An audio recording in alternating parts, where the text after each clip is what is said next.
기도합니다. 사랑의 하나님 감사합니다. 성탄을 앞두고 오늘 이 시간에도 우리 하나님의 크신 은혜와 사랑 가운데 또 사후 예배 한 자리에 모여서 말씀을 또 듣고 또 하나님 앞에 찬양으로 영광을 돌렸습니다.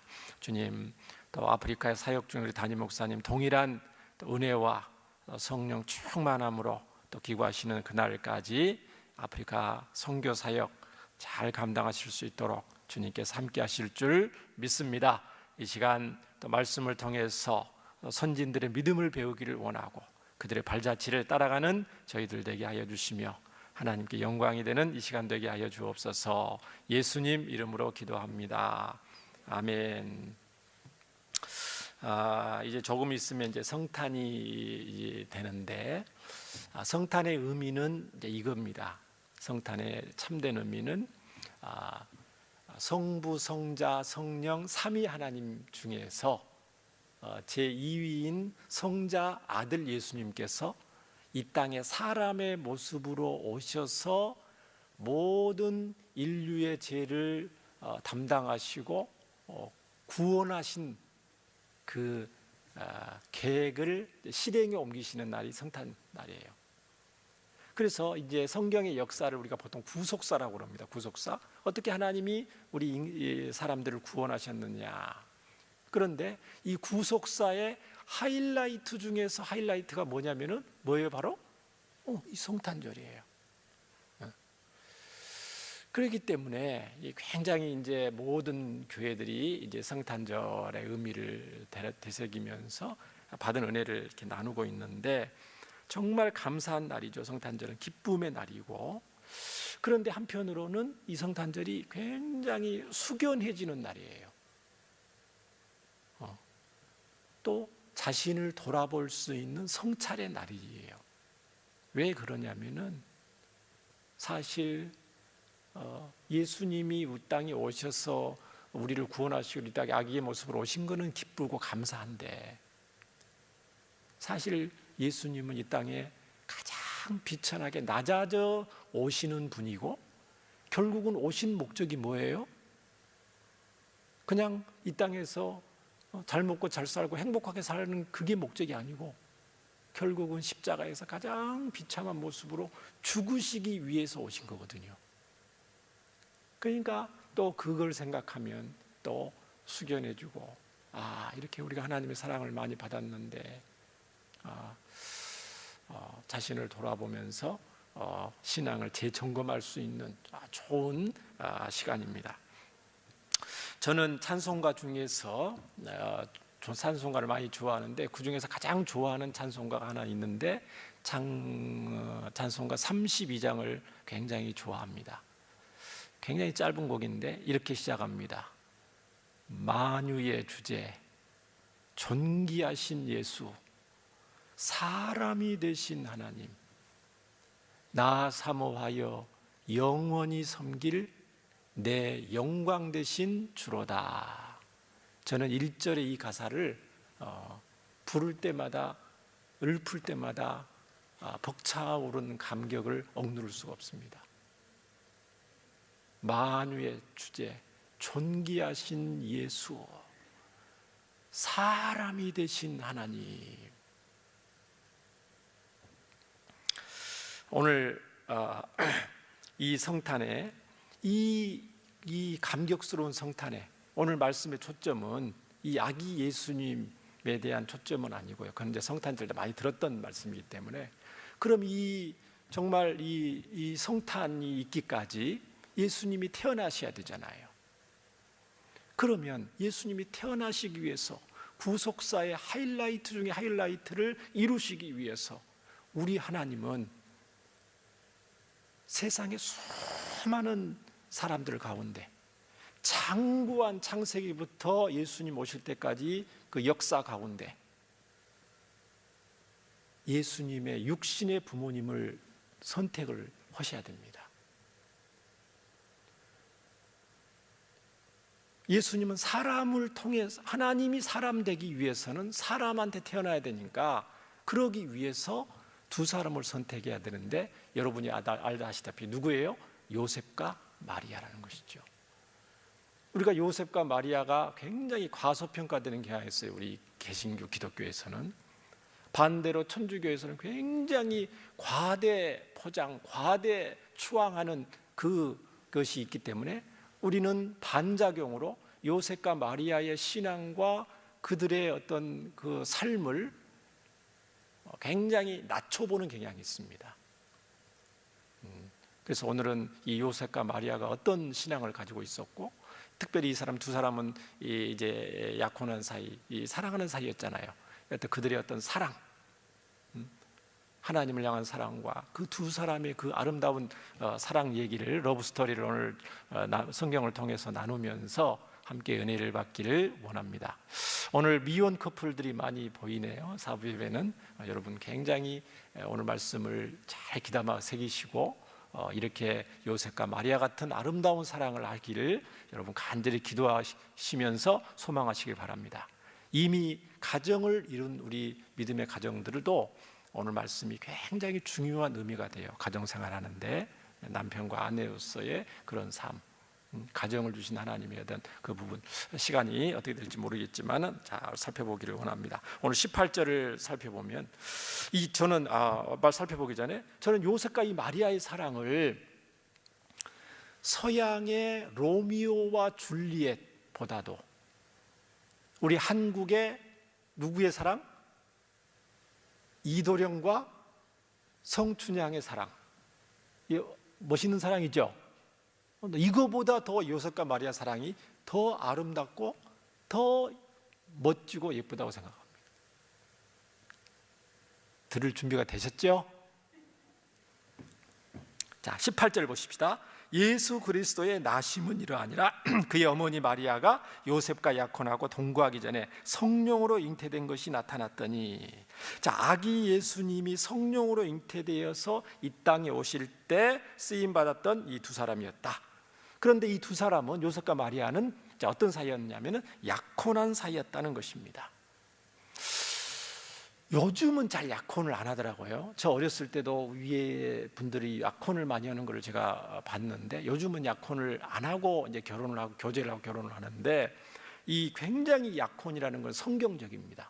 그리고 할 수만 있으면 약혼식을 하고 결혼하는 게 훨씬 더 아름다운 결혼 생활을 할 수 있는 첫 단추를 끼우는 거라고 생각합니다. 적극 권장입니다. 고리타라고 생각하지 마시기 바랍니다. 자, 왜 그러냐면은 당시 유대인들은요, 보통 12살 이상 되면은 결혼할 수 있는 자격이라고 생각을 합니다.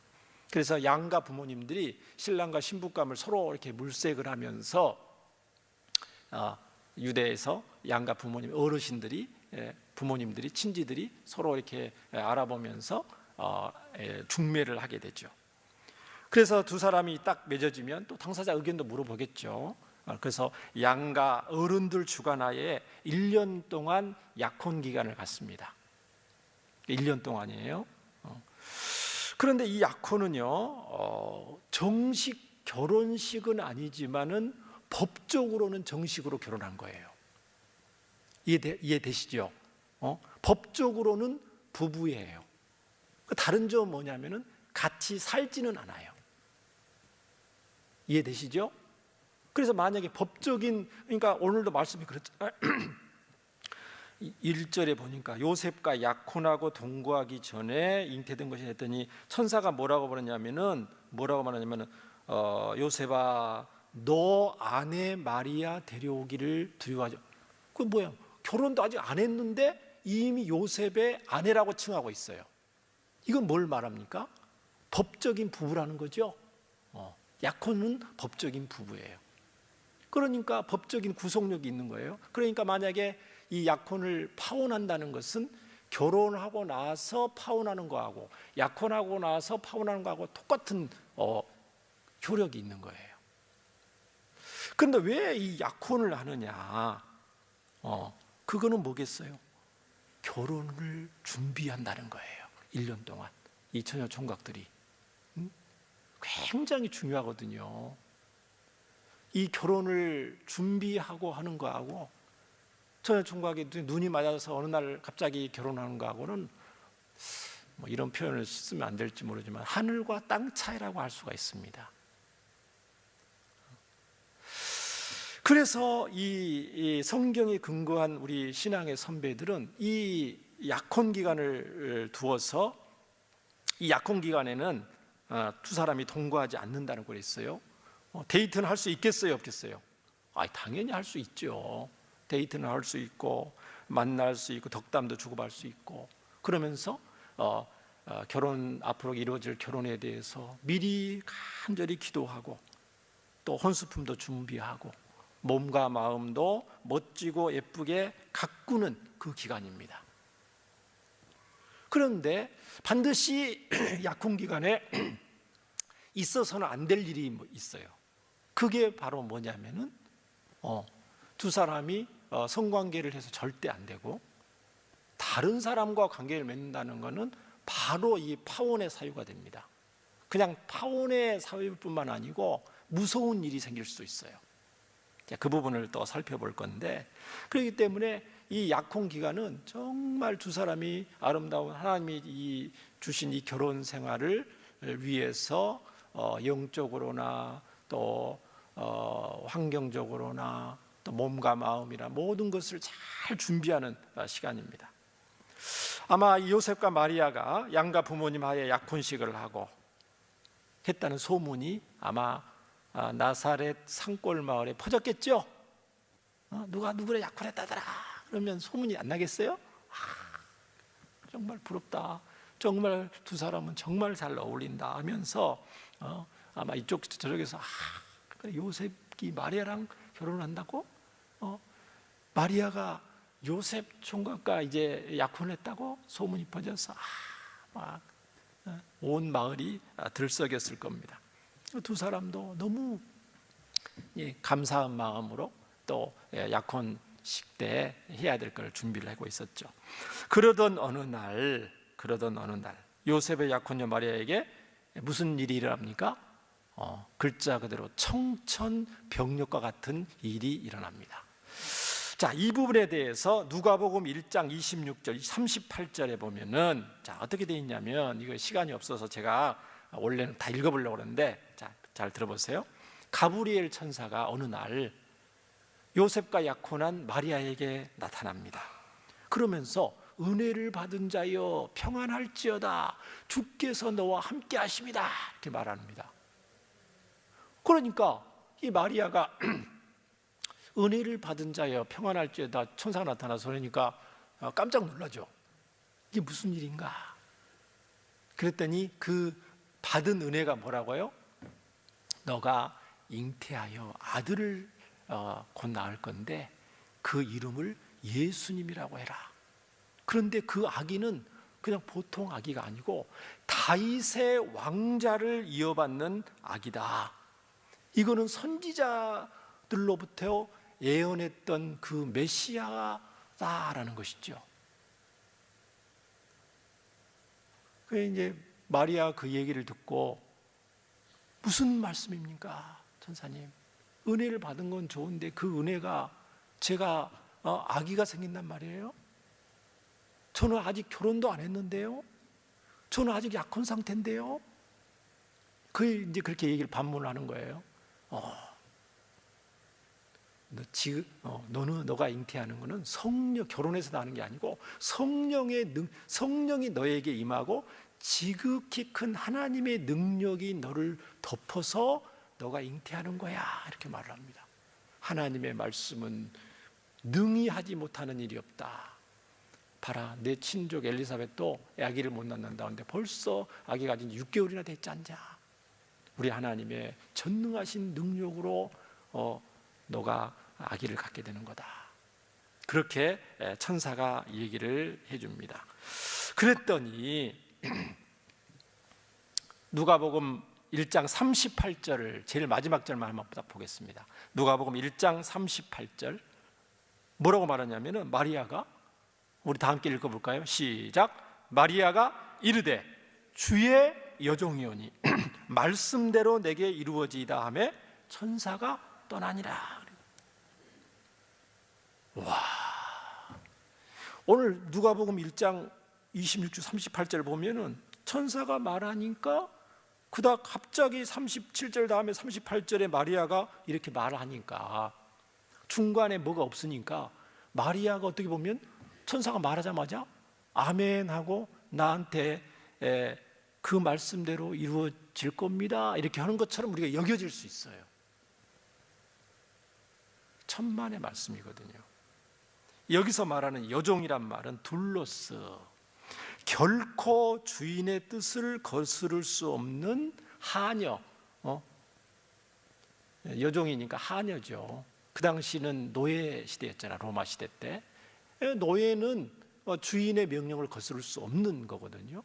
근데 그 노예와 같은 입장에 하나님과 저는 그런 관계입니다, 그렇게 말을 합니다.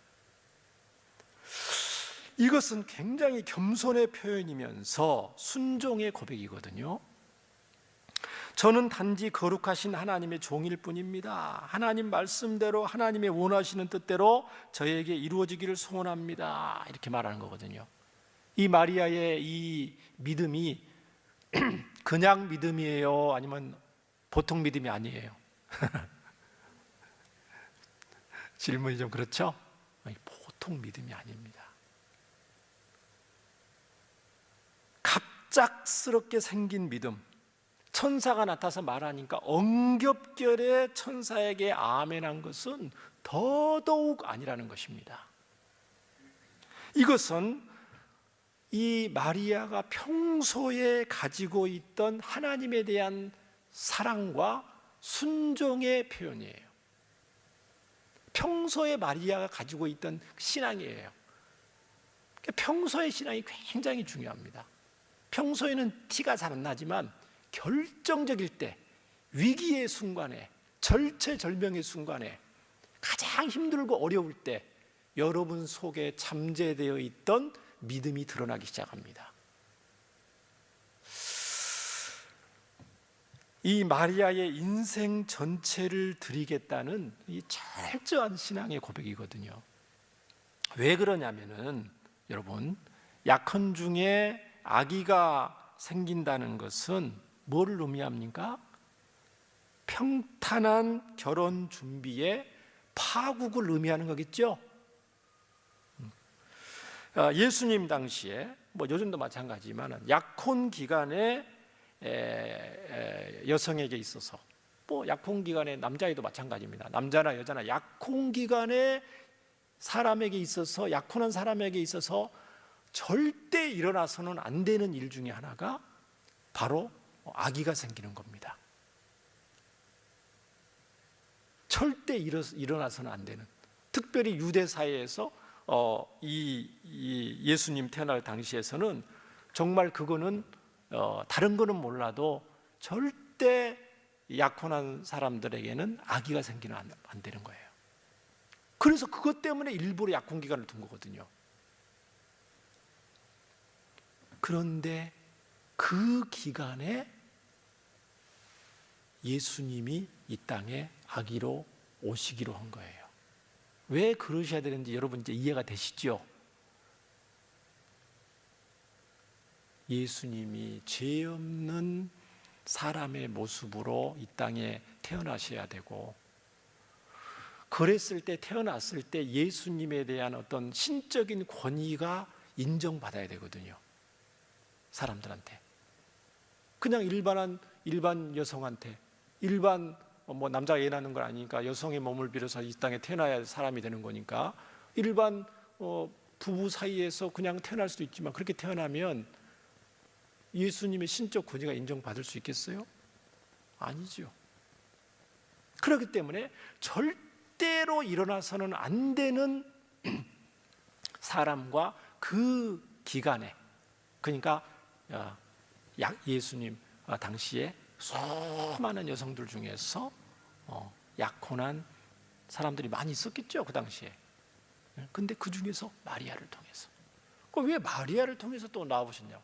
그걸 저와 여러분은 지금 추적을 하는 겁니다. 도대체 마리아가 어떤 여성이길래 인류 구속사의 하이라이트 중에 하이라이트는 예수님이 마리아를 통해서 이 땅에 오셔야만 했는가? 저와 여러분은 이 마리아를 통해서 배울 점을 지금 찾는 거예요. 다시 본문으로 들어가서, 자, 약혼 중인 이 마리아에게 아기가 생겼다는 것은 파국을 의미하는 것이고요. 자, 아기가 생겼으면 어떻게 되겠어요? 양가 가족들, 친척들, 친구를 포함해서 주위로부터 온갖 비난을 감수해야 되겠죠? 당시 관습에 따르면은 약혼 중에 있는 여자가 임신을 하게 되면은 부도덕한 여자로 취급을 당해서 돌팔매질을 당하는 경우가 있었습니다. 왜 그렇습니까? 하나님 말씀에 있죠. 자, 대표적으로 신명기 22장 21절입니다. 신명기 22장 21절에 보면은 그 처녀를 그의 아버지 집 문에서 끌어내고, 아마 그 처녀가 어떤 잘못을 저지른 것 같아요. 아버지 집에서 끌어내고 성읍 사람들이 전부 모여서 그를 돌로 쳐 죽일지니 이는 그가 그의 아버지 집에서 창기의 행동을 하여 이스라엘 중에서 악을 행하였음이라. 결혼 전에 해서는 안 될 일을 했다는 거죠. 너는 이와 같이 하여 너희 중에서 악을 제할지니라. 남자도 마찬가지입니다. 남자도 결혼하고 나서 간음을 행하거나 결혼 전에 또 그렇게 하면은 돌로 치는, 두 사람을 잡아다가 돌로 치는 이런 하나님의 율법이 있었기 때문에 절대로 있어서는 안 되는 일인 거죠. 마리아가 천사에게 말한 대로 성령의 능력으로 잉태된 거예요. 이렇게 얘기를 하겠지만 여러분, 과연 어느 누가 그것을 믿어주겠습니까? 그렇죠? 성령 천사가 나에게 나타나서 말해서 내가 그 뒤로 아기가 생긴 거예요. 말은 하겠지만 문제는 그걸 믿어줄 사람이 누가 있냐는 거죠. 그동안 설레며 준비했던 모든 결혼 준비는 이제 허사가 되고 완전히 날아가는 것일 수가 있습니다. 결혼을 통해서 이루게 될 앞으로의 행복도 송두리째 없어지는 거죠. 또 이 마리아의 마음을 또 아프게 하는 것은 또 뭐냐면은, 자기 자신도 자기 자신이지만은 누가 있어요? 약혼한 사랑하는 요셉이 있잖아요. 그 요셉에게 이게 말을 해야 될 건데 내가 말을 하면 요셉이 받게 될 그 마음의 상처와 그 오해와 그 미안함은 그에게 큰 부담감으로 작용할 수 있겠죠. 천사가 너 성령의 능력으로 잉태하게 될 거야, 그 얘기를 했을 때 마리아가 아무 생각 없이 아멘했겠어요? 그 아멘하기까지는 그 37절과 38절 사이에는 마리아 머릿속에는 수많은 것들이 지금 떠오르는 거예요. 그 떠오르는 걸 지금 여러분한테 말씀을 드리는 겁니다.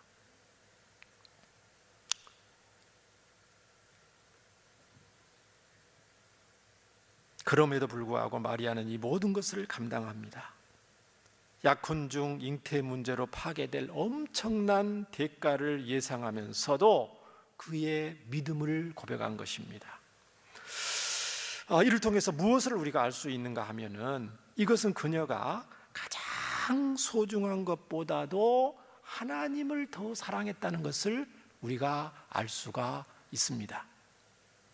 자신의 행복한 결혼 생활보다도 하나님을, 세상에서 가장 사랑하는 사람인 그 요셉보다도, 남편 요셉보다도 하나님을 사랑했다는 것을 알 수가 있죠. 맞죠?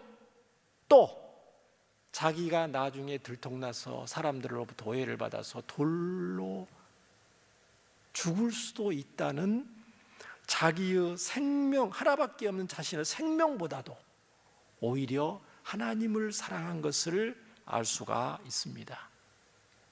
이런 그를 하나님은 구속사의 가장 중요한 인물로 선택하시고 가장 귀하게 쓰임받게 하신 줄 믿습니다. 마리아 같은 여성 훌륭해, 안 훌륭해요? 이런 신부감이 최고의 신부감인데, 이런 신부감이 하나님 보실 때는 최고의 신부감이거든요. 사실은 요셉이 이 마리아를 그 하나님을 사랑하는 이 마리아의 그런 신앙 중심을 안 거죠. 굉장한 이 커플이거든요. 따라서 한번 해보십시다. 주의 여종이오니 말씀대로 내게 이루어지이다. 목숨을 걸고 하나님 앞에 고백하는 겁니다. 그렇게 되면은 손해가 될까요? 많은 사람들이 손해가 될 거라고 생각합니다. 먼저 그의 나라와 그의 의를 구하면은 망할 거라는 생각합니다. 수입이 적은데 그 없는 가운데 하나님 앞에 드리면은 못 모을 거라고 생각을 하고, 내가 가지고 있는 시간을 하나님 앞에 드리면은 나 하고 싶은 거 못 할 거라고 생각하고, 천만의 말씀입니다. 하나님 말씀은 너희는 먼저 그의 나라와 그의 의를 구하면 모든 것을 더해준다고 하나님 말씀하셨거든요. 하나님은 이 마리아의 중심을 받으시고 놀라운 일을 이제 행하십니다. 자, 이제 예수님을 잉태한 마리아는 이제 모든 임산부가 겪듯이 생리가 중단되고 입덧과 같은 여러 임신 증상을 경험했을 것입니다. 그리고 그 사실을 어렵게 약혼한 요셉에게 이제 말을 할 때가 왔겠죠. 쉽지 않았겠죠. 요셉을 불러서 이제 얘기를 하는데 어렵게 얘기를 꺼냈겠죠. 요셉, 난 꼭 할 말이 있는데 좀 더 내 마음을 요셉 정말 놀라지 말고 내 말을 꼭 믿어줘 하면서 어렵게 얘기를 꺼내는데, 천사가 나타나서 이런 말을 했고, 그 뒤로 나에게 몸의 변화가 일어났는데 나에게 아기가 생겼다. 이때 이 마리아의 얘기를, 어렵게 꺼낸 얘기를 들은 요셉의 마음은 어떤 마음이었을까요? 할렐루야 하면서 춤을 췄을까요? 아마 마리아가 처음 천사에게 들었던 그 충격을 고스란히 받았겠죠. 글자 그대로 하늘이 무너지는 큰 충격을 받았을 겁니다. 마리아 앞에서는 애써 놀라는 표정을 숨겼을 수는 있겠지만은 집에 와서는 어떻게 했겠어요? 요셉이 식사도 제대로 못했을 것이고 잠도 제대로 못 잤을 것이고 깊은 슬픔과 상심에 빠졌을 것은 자명합니다. 이런 요셉의 심정을 오늘 19절 20절에 요셉이 처한 마음 상태를 성경은 또 나타내주고 있습니다. 오늘 19절 20절을 보시기 바랍니다. 자, 마태복음 1장 19, 20절. 그의 남편 요셉은 의로운 사람이라 그를 드러내지 아니하고 가만히 끊고자 하여 이 일들을 생각할 때에 주의 사자가 현몽하여 이르되 다윗의 자손 요셉아 내 아내 데려오기를 무서워하지 말라. 그에게 잉태된 자는 성령으로 된. 자, 그렇게 힘들어하는 요셉에게 나타내준 말이 마태복음 1장 18절부터 25절의 그 내용이거든요. 우리가 능숙하게 들었던 그 임마누엘 예수님 어떻게나 그 성탄의 메시지가 사실 누구한테 제일 먼저 들려진 거예요? 요셉에게 하는 말이에요. 자, 오늘 보니까 가만히 끊고자 하여, 이거는 뭐냐면 요셉이 마리아의 얘기를 듣고 나서 받았던 그 심리 상태, 파혼을 하려고 했다는 것을 알 수가 있고요. 이 일들을 생각할 때에 이 일은 이 원어에는 복수로 돼 있거든요. 그 다음에 수동태로 돼 있어요. 마리아에게 들었던 일들, 마리아한테 일어나고 있는 일들이 계속해서 머리에서 끊임없이 떠올라서 생각하려고 한 게 아니고 수동태, 계속 떠오른 거예요. 일들이 여러 가지. 그러면서 괴로웠다는 걸 알 수가 있고, 천사의 말, 무서워하지 말라는 것은 무슨 말이냐면 앞으로 있어질 일에 대해서 심히 두렵고 무서운 마음이 들었다. 얼마나 요셉이 힘든 처지였는지를 우리가 알 수가 있습니다. 이런 그에게 천사가 이제 나타난 거죠. 그냥 천사가 나타나기 전에 아마 요셉은 그날 밤에도 울면서 기도하다가 겨우 잠이 들었던 것으로 보입니다. 하나님, 이 일을 어떻게 해야 됩니까? 이것이 하나님의 과연 뜻입니까? 왜 나에게 이런 일이 일어나는 것입니까? 나와 마리아는 어떻게 어떤 이제 사이가 되는 겁니까? 우리 양가 어르신들, 부모님들, 친구들에게는 어떻게 이 얘기를 해야 됩니까? 하면서 요셉은 굉장히 힘들었을 겁니다. 이러한 힘든 가운데 남편 요셉이 결정한 것은 뭐예요? 천사의 말을 듣기 전에 요셉이 그래도 기도하면서 결정한 것이 있어요. 그게 19절에 있어요. 19절에 뭐가 되어 있냐면, 그의 남편 요셉은 의로운 사람이나 그를 드러내지 않으려고 가만히 끊고자 하여. 요셉은 의로운 사람이었다. 요셉의 이제 첫 번째 행동이 나오는 거예요. 요셉은 의로운 사람이라고 그러는데, 의롭다는 말은 뭐냐면은, 성경에 의롭다는 표현은 여러분 꼭 기억하셔야 됩니다. 이 성경에서 의롭다는 말은 착한 사람이라 그런 말이 절대 아닙니다. 성경에서 말하는 의롭다는 것은 언약의 개념이에요. 언약적 신실함이 담겨져 있는 거예요. 하나님과의 약속, 하나님 말씀을 목숨을 걸고 지키는 사람이었다라는 뜻이 의로운 사람이라는 뜻입니다.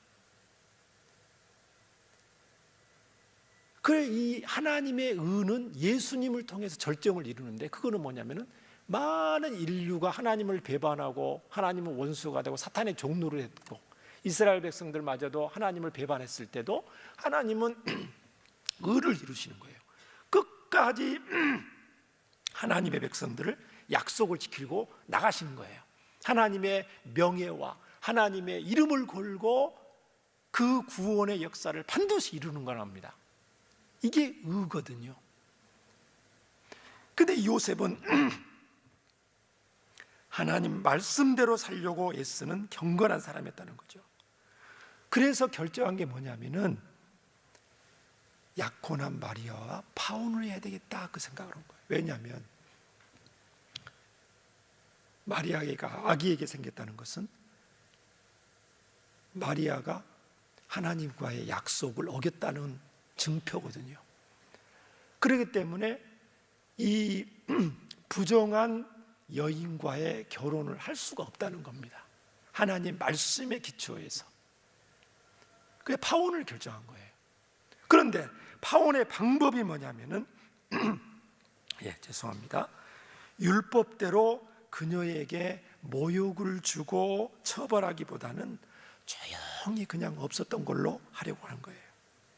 가만히 비밀스럽게 아무에게도, 다른 사람에게도 알리지 않고 조용히 그녀의 관계를 정리하려는 그 요셉의 모습.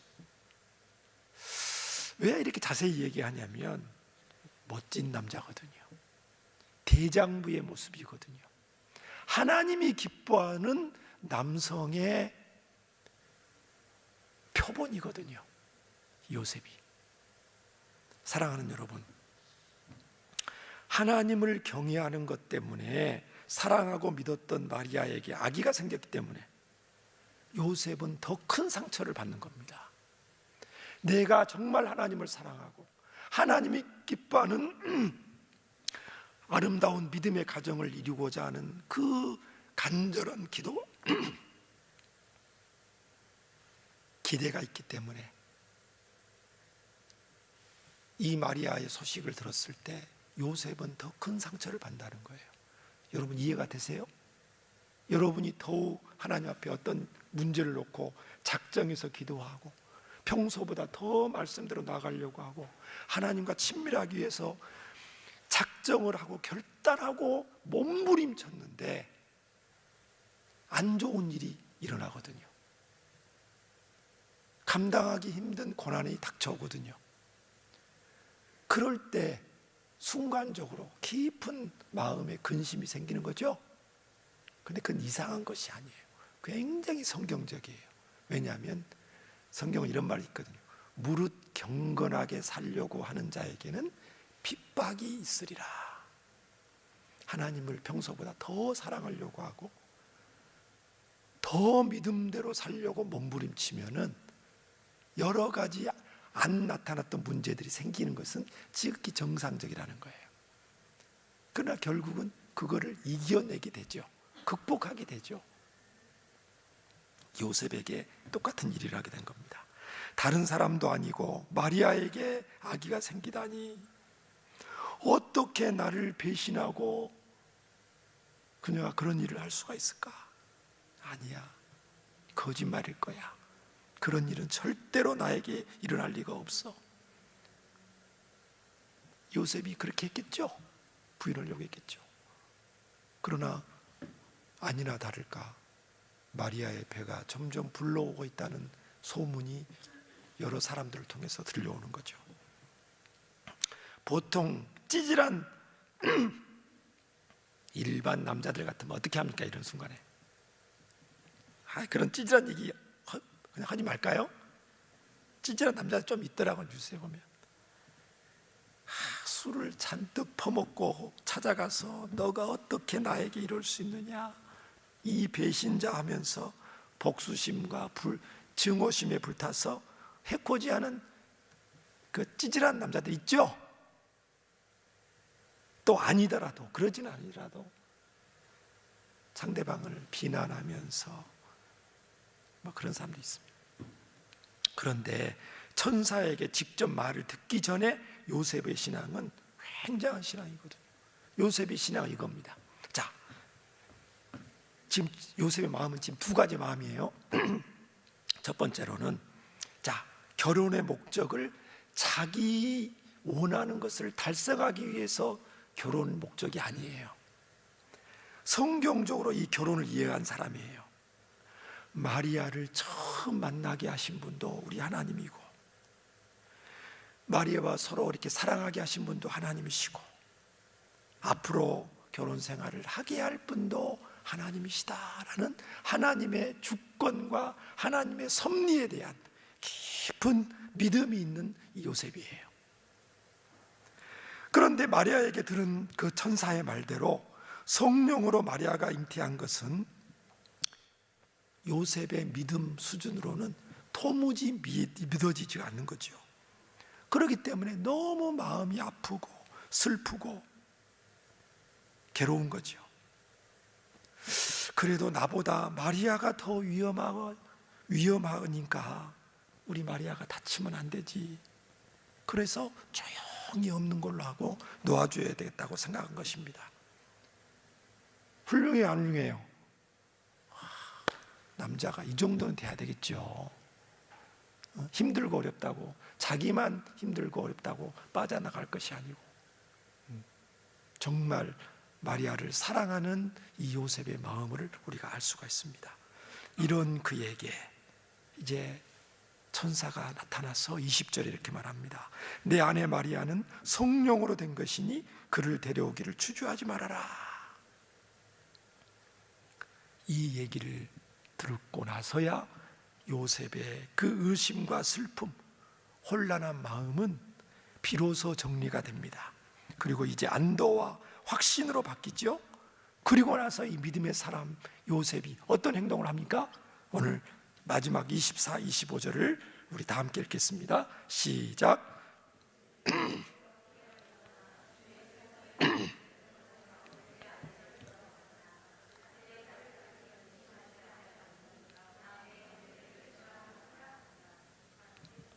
약혼한 마리아의 잉태 문제로 고민하던 그가 파혼하려던 마음을 완전히 바꾸고 주의 사자의 계시대로 그대로 순종하는 것을 볼 수가 있습니다. 믿음이죠? 믿음이요. 하나님이 하셨구나. 그리고 나서 이후에 일어날 주위의 비난과 오해를 기꺼이 감수를 하고 마리아를 더 적극적으로 보호하고 하나님 명령대로 철저히 순종하는 훌륭한 모습을 보입니다. 만약에 요셉이 이 천사의 말을 들었는데도 나는 싫습니다, 아기가 있는 여자하고는 도저히 살 수도 없고 결혼할 수도 없고 마리아에게 하나님이 하셨으니까 하나님이 알아서 하세요, 그렇게 했다고 그러면은 마리아는 굉장히 위기 가운데 정말 봉착했을 겁니다. 마리아의 믿음과 아울러 이 요셉의 믿음 굉장한 믿음이기 때문에 가톨릭에는 요셉을 엄청난 성인 중에 성인으로 추앙을 하거든요.